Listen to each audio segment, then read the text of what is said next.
નમસ્કાર મિત્રો, આજના સમાચારમાં તમારું સ્વાગત છે। દેશ, દુનિયા અને ગુજરાતના તાજા, મોટા અને સૌથી મહત્વના સમાચાર જાણીએ તે પહેલાં તમે ચેનલમાં નવા હોય તો ચેનલને જરૂરથી સબસ્ક્રાઇબ કરી અને વિડીયોને લાઇક કરી દેજો।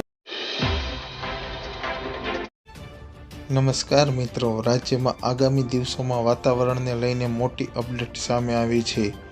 વાત જાણે એમ છે કે રાજ્યમાં આગામી 5 દિવસ વાતાવરણ યથાવત રહેશે તો તાપમાનમાં 1 થી 2 ડિગ્રીનો ઘટાડો થવાની આગાહી કરાઈ છે। હવામાન વિભાગના વૈજ્ઞાનિક રામાશ્રય યાદવે અરબી સમુદ્રમાં ભેજના લીધે વાદળછાયું વાતાવરણ રહેવાની સંભાવના વ્યક્ત કરી છે।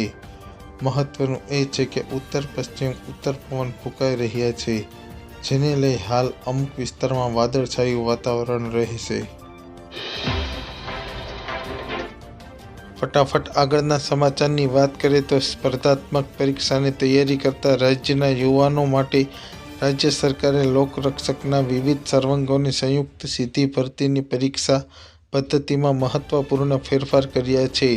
જે અંતર્ગત અગાઉ લોકરક્ષકની ભરતીમાં શારીરિક કસોટી લેવામાં આવતી હતી, તેમાં દોડના ગુણ આપવામાં આવતા હતા, જેના બદલે હવે દોડ ફક્ત નિયત સમયમાં પાસ કરવાની રહેશે, તેના કોઈ ગુણ રહેશે નહીં। અગાઉ શારીરિક કસોટીમાં ઉત્તીર્ણ થયેલા ઉમેદવારોની 2 કલાકની અને 100 ગુણની MCQ ટેસ્ટ લેવામાં આવતી હતી, તેના બદલે હવે 200 ગુણનું 3 કલાકનું ઓબ્જેક્ટિવ MCQ ટેસ્ટનું એક જ પેપર લેવામાં આવશે।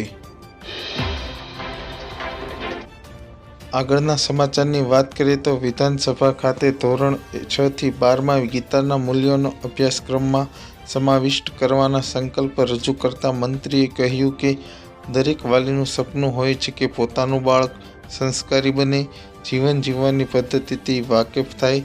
એ માટે અમે સામાજિક ઉત્થાન માટે સામાજિક જવાબદારીથી લાવ્યા છીએ। ભારતીય સંસ્કૃતિમાં યોગ એ આપણી આગવી ઓળખ છે, જેને યુનોએ પણ સ્વીકારીને વિશ્વ યોગ દિવસ ઉજવવાનો નિર્ણય કર્યો છે। એમ ભગવદ્ ગીતાના મૂલ્યોને સમજીને યુનો દ્વારા ગીતા ડે ઉજવવાનો નિર્ણય કરશે એવો વિશ્વાસ તેમણે વ્યક્ત કર્યો છે। ફટાફટ આગળના સમાચારની વાત કરીએ તો વિધાનસભા સત્ર ચાલી રહ્યું છે, જેમાં વિપક્ષ દ્વારા સરકારને વિવિધ સવાલો પણ કરવામાં આવી રહ્યા છે, જેમાં મહત્વપૂર્ણ વિગતો ધ્યાને આવી કે સરકારી અને બિનસરકારી માધ્યમિક અને ઉચ્ચ માધ્યમિક શાળામાં શિક્ષકોની 13,013 જગ્યા ખાલી છે।